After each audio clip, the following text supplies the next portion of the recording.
Welcome to the Pet Loss Journals podcast. I am your host Louise.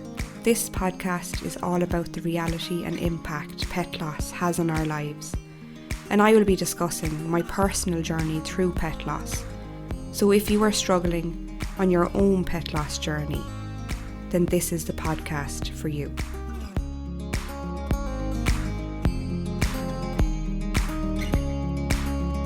Welcome to episode 9. Thank you for coming along on this journey, and I know I say that each episode nearly, but thank you so much. You're giving yourself that opportunity to learn about pet loss grief and to want to feel better and to heal from what you're going through and the roller coaster of emotions of what you're going through, and to bring some much needed understanding to those, I'm sure. Thank you. This week's journal entry is from the 19th of February 2020. I will jump straight into that just now. I am struggling to see my worth in this world, what my purpose is supposed to be, because it can't be working in this company. I am depressed. I have been depressed since they died, which is nearly 4 months now. I'm not sure crying is releasing much, but I still do it every single day. I am feeling crippling guilt for putting Moose to sleep. I chose to end her life. My life was centred around giving Moose choice in all she did, and she didn't have that the day she died. So that was my journal entry from the 19th of February.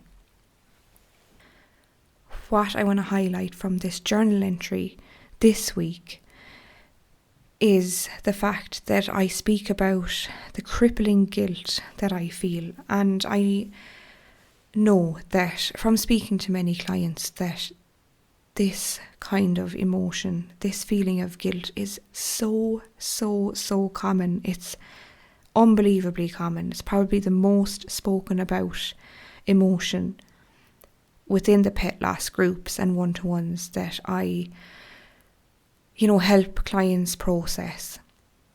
So this week will really be focused around that emotion of guilt that we do feel.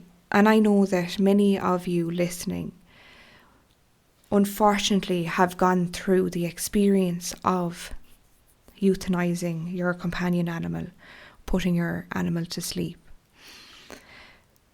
This is such an unnatural and beyond understandable thing to do. It's when you think of it logically, and I've often thought about it and overthought about it and ruminated and tormented myself about this whole concept of, putting a beloved pet to sleep. And when I went through this, it was such conflicting feelings and such hurt and such blame, and that I was taking away her choice, taking away her chance to live, even though the circumstances, there was just that choice to make. And many of you have been in that position, be that with animals that have been diagnosed with terminal illnesses or diseases, animals that have, reached the end of their days and their bodily functions, their body is shutting down on them. There are so many different reasons that I could list and list and list. I really, really could. Some animals have been in accidents and they're in horrendous pain. So ethically, there are ethical reasons also. But it does not matter the reason. That is what I'm getting at here. It does not matter the reason. The emotion and the feelings of guilt that arise within us is because we're human. It's because we cared so dearly for this animal And I don't like to say the word animal. I mean, they were our best friends. And for some people, they were our children in essence. Our whole world. And I just want to acknowledge that. These aren't just animals. These are so much more than that. So much more. The guilt we feel is completely natural. It's completely normal to feel this way. But oh my God, is it cripplingly painful. It's so painful and it's so difficult to shake that emotion. What has helped me over the couple of years that I have gone through this, and when I started on my healing journey, my grief recovery journey, what has really helped me is a reframe. And it's quite simple. It's a really quite simple reframe. And it's a change of that narrative that I was telling myself around the circumstances of what happened. And the reframe that I like to say is, to tell myself, is the word guilt. If we strip it all down, the word guilt means intent to harm. And there's no way that I intended to harm my gorgeous moose that day. I did not intend to harm her. I just want you to kind of sit with that and ask yourself that question now. In your mind, ask yourself that question. Did I intend to harm my gorgeous pet? Many of you will say, no, of course I didn't. Of course I didn't, Louise. No way did I intend. Because that is what the word guilt means. I try to reframe this too. I regret the circumstances of what happened. I have regret around how this led to this scenario. I have compassion, I have kindness for myself.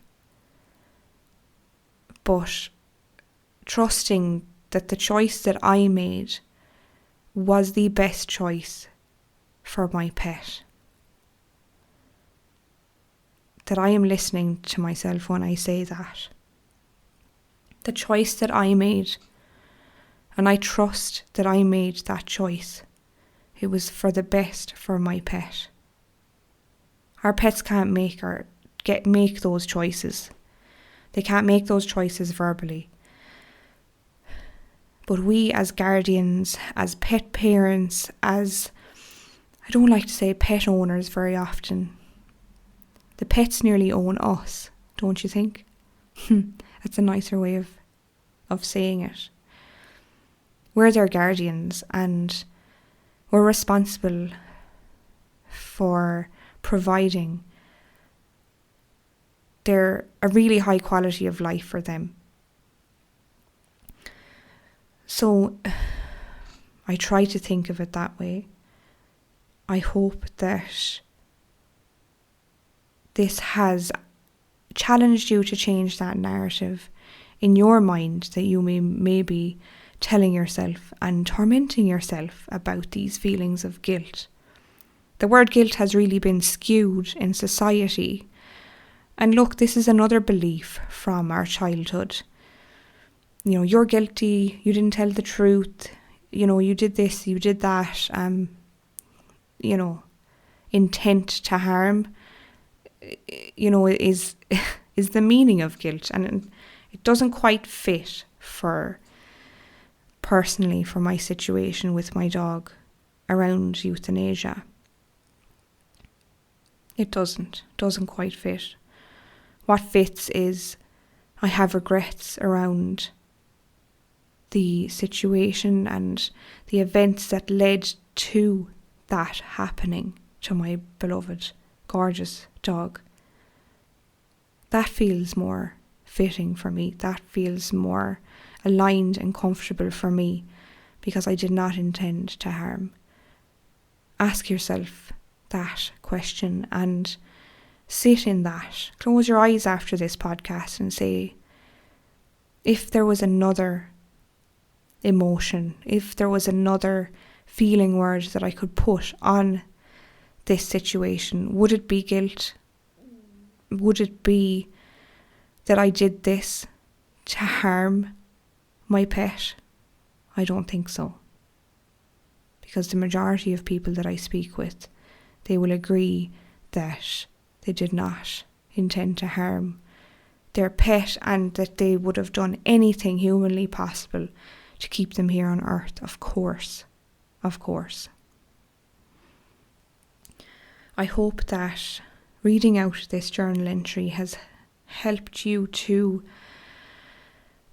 look at certain aspects of your own grief journey and to possibly consider changing that narrative around the aspect of grief when it comes to certain events, be that euthanasia or any other events that happened in the lead up or during the end of your pet's life. I hope that you are gaining something from listening to these episodes, and of course I would love feedback or comments or anything like that, and my email is always in the show notes if anyone felt compelled to send me an email, or if you felt compelled to reach out and ask for more information around pet loss support, please do. My details are always in the show notes. You can find them there. Thank you for taking the time to listen to this week's episode.